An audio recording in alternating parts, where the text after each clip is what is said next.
Mul on niimoodi, et on 2 identset ja üks suur asi. Mul oli selline mõte, et disainiks sellise piljardikuulid stardiootele. See, mida sa tegid, seda sa tegid palju ja mis siin salata, me oleme ka pisut nõutud. Me tahakski kohe küsida, et kas sa selle kujundiga siin oma koogi peal tahad saata mingi sõnumi meie kohtunikele?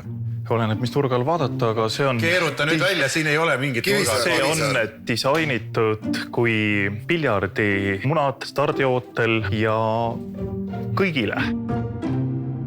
Kui ma peale vaatan, on mul tunne, et kuskilt on nagu tainas toores. Siin on näha, et on toores. Ja see nagu kaalub nagu mingi tonn. Ma olen hulemaid asju saanud. Mina üldiselt ei ole toiduga väga suur pirtsutaja.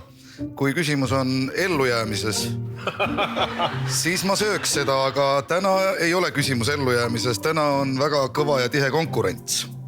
Jäin aja hätta. Maris, seekord lati alt läbiminek.